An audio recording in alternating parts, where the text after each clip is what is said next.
Some vehicles are really good and they can give their competitors a very difficult challenge. All they need is a good marketing team with good marketing strategies. A team that will make sure the car is exposed to the public and everyone knows about it. And trust me, if you invest in those things as a car manufacturer, I'm not an expert, but I know for sure that that would do wonders for you. The 2023 all-new Captur was launched somewhere in June or July this year. But truth be told, I've seen only one or two reviews of this particular vehicle. And that's really, really bad because I strongly believe this is a great car and it can really give its competitors a hard time. Suzuki is currently sitting at number 2 on passenger car sales in South Africa. And to be honest, it's not only because they are delivering good quality vehicles, but a lot of it has to do with their marketing team. Suzuki's marketing team has been on top of its game throughout 2023, and that has paid out in terms of sales of their newly launched vehicles. Ford South Africa has also done well in terms of promoting its newly launched vehicles, and that has also worked for them because their sales are looking very, very well. Welcome back to another video from Zandile Auto Minds. Let's look at the Captur today.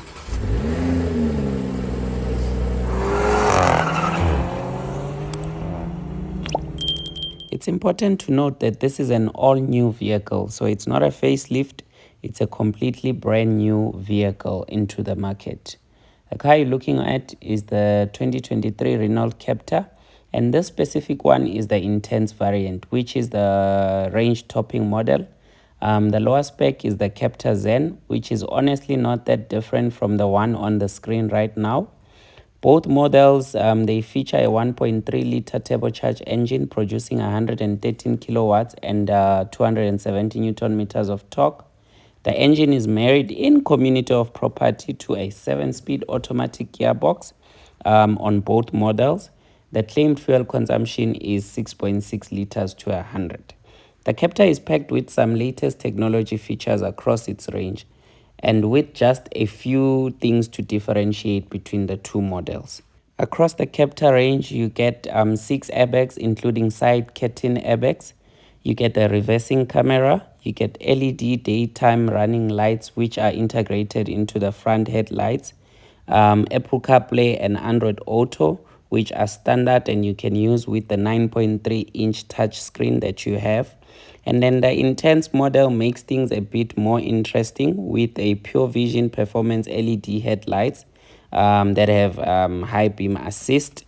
You also get an electric handbrake on the Intense. You get lane departure warning because people don't want to stay in their own lane these days, hey? You also get 3 driving modes, Sport, Comfort, and Eco, as well as a wireless smartphone charging pad. Renault Captur. I just want to take you through some of the features this car has because it is packed with a lot of features. As you can see, the cockpit is digital. It's full digital. It's just a pity because the car's battery is low. It's been on display for quite a while. But starting here, you've got your cruise control buttons. This is where you set everything, speed up, speed down, and then this is where you activate your cruise control. This side, you got some controls on the steering wheel. The steering wheel is a multifunctional. Got some nice pedal shifters behind the steering wheel. The car is an automatic. And then this side, you've got some nice bells and whistles. You've got heated steering wheel. This is just where you adjust your lights, how you want them to look like, to dim the instrument cluster. And then here is your lane keep assist. Like I said, this car is packed with quite a lot of features. You got push start, so you don't have to insert the key. By the way, this is the key. The key looks fancy. Like it looks nice, and I like the fact that if you put it in your pocket, it won't bulge because it's flat. Like it's so flat. And then here's your screen. The car comes with Apple CarPlay and Android Auto. They both come standard. I like the fact that Renault still kept the physical buttons for your climate controls. They feel very nice and luxurious. They feel like premium. Most people know Renault as that brand that's not premium, you know, but this car feels premium. It feels better than some of the cars that I won't mention now. I'll mention them later in the video. The steering is a leather. It's very beautiful. I like this screen, but my most favorite feature is this here. I like this bridge happening here. So you've got some storage there. You can keep your keys, you can keep your phone. This is your gear selector. You got your park button. The one thing I don't like is the fact that you only got the type B USB ports. You don't have the type C, but most of us, we won't need that because you've got wireless charging here, and then you've got a 12-volt socket there, which still comes in handy every now and then, but it's a bit old-fashioned. And then you've got your aux input there, but also who still uses an aux these days?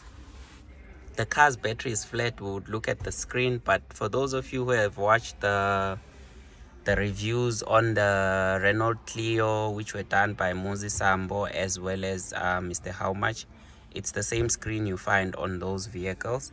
This model is the Renault Captur Intense, so it's the high spec. You've got some nice seats. I love these seats. They're a mixture of leather, and then in the middle they've got this cloth. This cloth really feels nice. Here you've got your 2 cup holders. They are fairly big, and then you've got an electronic handbrake here. You've got an armrest. Let's see if it acts as a storage compartment as well. Yes, it does, and it's very deep, so you can put some of your personal things there.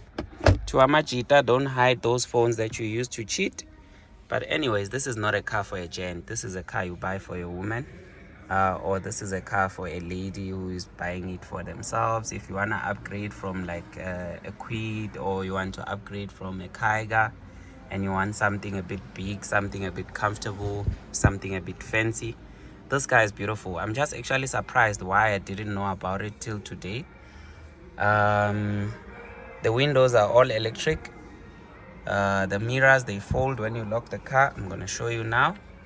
If you can just give me a second, let me push the lock button. There you go.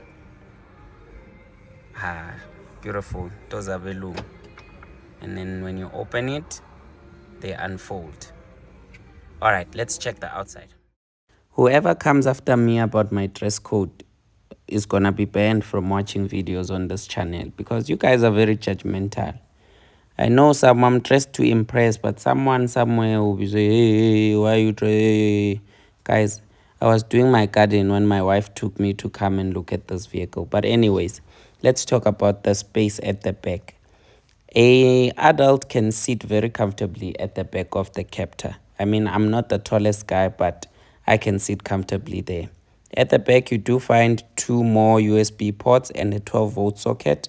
You also get air vents for the air conditioning at the back, which is a nice touch, because cars like the Polo GTI, yes, they're not competitors to these vehicles, but they don't come with those air vents at the back.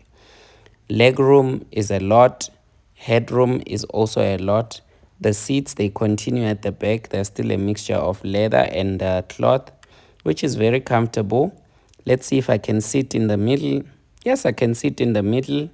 Not the most comfortable place, but you do get a full seat belt at the back. So you are still safe even though you're sitting there at the back. That's me clapping for Renault. That's a nice touch. Well done, Renault. Well, other features on this vehicle include hill start assist, which will help you a lot when you are stuck in traffic on a steep area. But honestly, who needs that on an automatic? And then in terms of after sales backup, Renault gives this car a 5-year or 150,000 kilometers mechanical warranty, a 3-year or 45,000 kilometers service plan, with service intervals being at 15,000 kilometers or every 12 months, which is good considering that other car manufacturers such as Ford and Beijing don't offer such anymore. And you also get a 6-year anti-corrosion warranty for the body. If you buy the Captur, you will have to choose between a range of colors, including this ivory white wrapped over this specific vehicle. And other colors include marine blue, mercury silver, passion red, and oyster gray. The boot is 404 liters but can be extended to 1,275 liters when the rear seats are folded flat. I mean, that's a very big boot space. You can store a lot of luggage with that amount of boot space. It is important to note that you get a full-size spare wheel, as you'll see as the video progresses. You don't get the donut, which is also a nice touch considering the fact that other cars are running on run flats and they ditch the spare wheel thingy and all of that. A child seat. There are your isofix. You just open this zip. There you go. You put your car seat in there. There's also one here. And then you can mount your child seat here. They are easily to access, which is good. Let's close this here. In terms of pricing, this is where Ford is going to hit me because I'm going to use their newly launched Puma as a reference in terms of this car's pricing. I did the pricing of the Ford Puma, and if you haven't looked at that video, I'm going to put the link on the description below. Please check it out. But if you want to buy the Renault Captur, if you want the Zen model, which is the lower spec, you will pay 455,000 rands. And if you want the range topping model, which you're currently looking at, which is the Intense, you will pay 500,000. And at mostly you would pay around 510,000 or at 515,000 when you add all the other fees that comes with financing a vehicle, like your delivery fees and all of the other ones. But looking at the fact that this car is more than 150,000 rands cheaper than the Ford Puma, and by the way, it's not a direct competitor to the Puma. The Puma competes with the Kiger, which is the younger brother of this vehicle. It just speaks volumes in terms of the pricing of the Puma, and it gets me worried if that car is ever going to sell in the country. Whereas there's rivalries that have such good cars at such a good price. Let me know what you think of the Renault Captur in the comment section below, and also don't forget to subscribe. I'll see you guys on the next one.